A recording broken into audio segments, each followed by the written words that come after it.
Hello friends, concept clear exam clear के इस मंच पर आप सभी का मैं स्वागत करता हूं आपके अपने इस यूट्यूब चैनल पर। फ्रेंड्स, बेसिक कॉन्सेप्ट को के सीरीज को कुछ आगे बढ़ाते हुए हम लोग कुछ बेसिक कॉन्सेप्ट को देखेंगे। जैसे कि फ्रेंड्स, दो नंबर है a into B equal to क्या है, जीरो आ रहा है।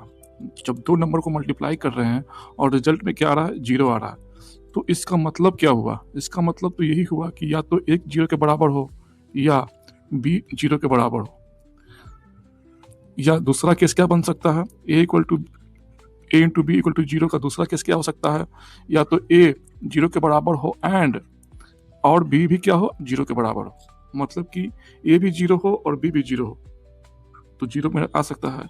या तो ए जीरो हो या तो कोई एक जीरो हो जाए, मतलब कि कोई एक जीरो हो जाए, या तो ए जीरो हो जाए या तो फिर बी जीरो हो जाए, तो भी मेरा रिजल्ट क्या देगा, जीरो ही देगा। कहने का मतलब है फ्रेंड्स कि कोई भी दो नंबर है और मल्टीप्लाई करते हैं और जीरो आता है, इसका मतलब फिक्स है कि दोनों में कोई एक क्या होगा, जीरो होगा। या ये भी संभावना है कि दोनों का दोनों क्या हो, जीरो हो। सेकेंड नंबर देखते हैं फ्रेंड, जैसे कि 2 into X equal to zero है। दो नंबर है, मल्टीप्लाई किए और रिजल्ट में आ रहा है क्या, जीरो। मतलब क्या हुआ, या तो ये जीरो होगा या तो ये जीरो होगा या फिर ये दोनों जीरो होगा। मतलब तो यही हुआ ना। लेकिन देख रहे हैं फ्रेंड, दो क्या जीरो हो सकता है? संभव ही नहीं है कि दो जीरो के बराबर हो जाए। तो लास्ट में क्या बच गया, आपका एक्स बच गया। इसको मजबूरी है कि इसको जीरो होना ही पड़ेगा, तभी आपका रिजल्ट मल्टीप्लाई करने पर ये जीरो होगा। थर्ड नंबर देखते हैं फ्रेंड्स, हम लोग मान लेते हैं कि कोई भी दो नंबर है, ए इंटू बी आपने मल्टीप्लाई किया और रिजल्ट में क्या आ रहा है, जीरो से बड़ा या जीरो के बराबर आ रहा है। मतलब कि दो नंबर को आप मल्टीप्लाई कर रहे हैं और रिजल्ट में क्या आ रहा है, जीरो से बड़ा आ रहा है, मतलब कि greater than equal to zero. मतलब वही हुआ पॉजिटिव नंबर, जीरो से बड़ा आ रहा है। तो फ्रेंड्स, इसके दो केस हो सकते हैं। या तो क्या हो कि ए क्या हो, जीरो से बड़ा हो, ए क्या हो, जीरो से बड़ा या बराबर हो, एंड और बी को भी क्या होना चाहिए, जीरो से बड़ा या बराबर होना चाहिए। तभी तो positive number into positive number हमेशा क्या देगा, आपको पॉजिटिव नंबर देगा। या ये भी पॉसिबिलिटी हो सकता है कि ए भी नेगेटिव नंबर हो एंड बी भी क्या हो, नेगेटिव नंबर हो। कोई दिक्कत है तो पूछिए। दो नंबर का मल्टीप्लाई कर रहे हैं और पॉजिटिव नंबर आ रहा है, इसका मतलब साफ है कि दोनों का दोनों क्या होना चाहिए, आपका पॉजिटिव होना चाहिए, या फिर दोनों का दोनों आपका नेगेटिव होना चाहिए। तभी तो नेगेटिव इंटू नेगेटिव करेंगे तो पॉजिटिव आएगा, और पॉजिटिव इंटू पॉजिटिव करेंगे तो पॉजिटिव आएगा। मतलब कि फ्रेंड्स, एंड को लिखते हैं इंटरसेक्शन ऐसे, मतलब कि ये भी होना चाहिए एट ए टाइम, उस समय ये भी होना चाहिए और ये भी होना चाहिए, दोनों को उस समय greater than equal to zero होना चाहिए, मतलब कि पॉजिटिव होना चाहिए। ऐसा नहीं कि एक पॉजिटिव उस समय हो गया और एक नेगेटिव हो गया, तो मैटर फिर गड़बड़ हो जाएगा। दोनों को उस समय पॉजिटिव होना चाहिए या फिर दोनों को एट ए टाइम उसी समय नेगेटिव होना चाहिए, तभी ये आपका होल्ड करेगा। मल्टीप्लाई करने पर आपको जीरो से बड़ा या जीरो के बराबर देगा। इसी का फ्रेंड्स हम लोग देखते हैं, एक एग्जांपल देख लेते हैं। 2 into X greater than equal to zero. दो नंबर है, मल्टीप्लाई किया, रिजल्ट में क्या आ रहा है, पॉजिटिव आ रहा है। रिजल्ट क्या आ रहा है, पॉजिटिव आ रहा है। तो एक तो आपका फिक्स है पॉजिटिव है, तो इसको क्या मजबूरी है कि इसको जीरो से बड़ा या जीरो के बराबर होना ही पड़ेगा।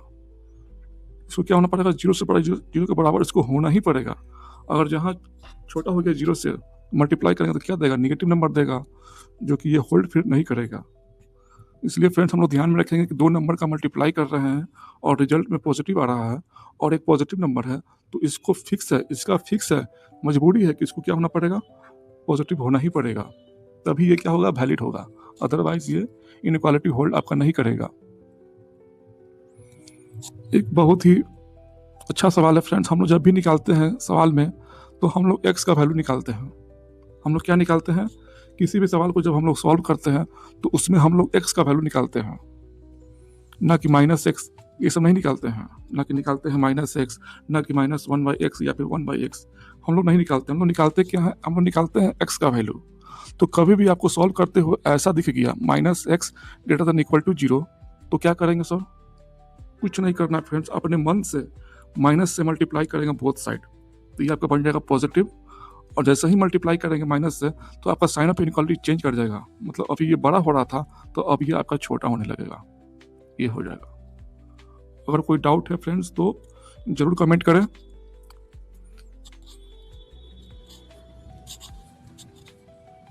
तो चलते हैं फ्रेंड्स नेक्स्ट की ओर। एक बेसिक है फ्रेंड्स आपका ये, अक्सर लोगों को यह सवाल तंग करता रहता है। कोई भी नंबर है, कोई भी नंबर हो, मान लेते हैं कि 5 है आपका, 5 की पावर 0 क्या लिखते हैं आप? 1 लिखते हैं। कोई भी नंबर हो उसका पावर 0 आपको 1 ही देगा। जैसे कि ले लेते हैं 105, इसका पावर भी 0 करेंगे तो आपको क्या देगा आंसर? 1 ही देगा। अब सवाल है कि 1 क्यों देगा सर?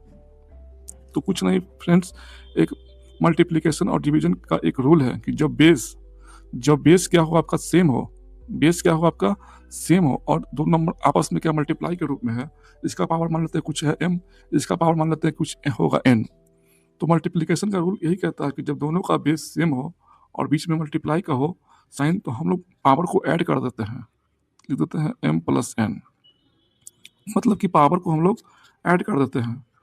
उसी तरह से फ्रेंड डिवाइड में क्या होता है कि अगर बेस सेम हो और डिवाइड में हो तो पावर यहाँ पर घट जाता है, आपका हो जाएगा m माइनस n। इसी बेस पर ये क्वेश्चन आपका आधारित है। देख लेते हैं, जैसे कि 5 की पावर 0 है तो 5 की पावर 0 को लिख सकते हैं आप 5 की पावर 2 माइनस 2, कोई दिक्कत है? घटाएंगे तो 0 ही आएगा, मतलब ऐसा लिख सकते हैं, कोई दिक्कत है नहीं। अब देखिए तो m माइनस n, मान लेते हैं कि ये आपका m है और ये आपका n है, तो इसको ऐसे लिख सकते हैं इस फॉर्मेट में। तो कितना होगा 5 का स्क्वायर अपॉन 5 का नीचे में स्क्वायर, कितना आया 25 अपॉन 25, कटेगा तो कितना आया 1। इस कारण से क्या होता है, किसी भी नंबर का पावर 0 आपको 1 ही देगा।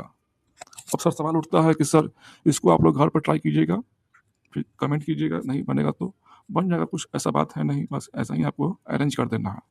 अब सवाल उठता है कि सर 0 का पावर 0 क्या होगा, 0 का पावर 0 क्या होगा? तो 0 को लिख सकते हैं आप, 0 का पावर 0 को 1 माइनस 1, कोई दिक्कत है? घटेगा तो 0 ही आएगा। फिर इसको लिख सकते हैं ऐसे, 0 का पावर 1 अपॉन 0 का पावर 1, दोनों का बेस सेम है तो पावर घट जाएगा, पावर क्या हो जाएगा, घट जाएगा, जस्ट इसके तरफ हो जाएगा। तो नीचे में क्या आ गया 0। जैसे ही नीचे में 0 दिखेगा फ्रेंड्स, हम लोग हाथ खड़ा कर देते हैं, मतलब कि लिख देते हैं क्या, नॉट डिफाइंड। ये डिफाइंड ही नहीं है, गणित की दुनिया में ये डिफाइंड ही नहीं है। और हमारा जो सिलेबस है वो रियल टू रियल पढ़ना है और डिफाइंड चीज़ पढ़ते हैं, ना कि हम लोग अनडिफाइंड चीज़ पढ़ते हैं। हम लोग डिफाइंड और रियल चीज़ पढ़ते हैं, इसलिए फ्रेंड्स ये एग्जिस्ट नहीं करेगा। इसलिए फ्रेंड ध्यान में रखें कि सभी का पावर 0 आपको 1 देगा, लेकिन 0 का पावर 0 आपको 1 नहीं देगा। तो आज के लिए फ्रेंड्स इतना ही, मिलते हैं फ्रेंड्स एक नए सेशन के साथ, एक नए कॉन्सेप्ट के साथ। तब तक के लिए धन्यवाद।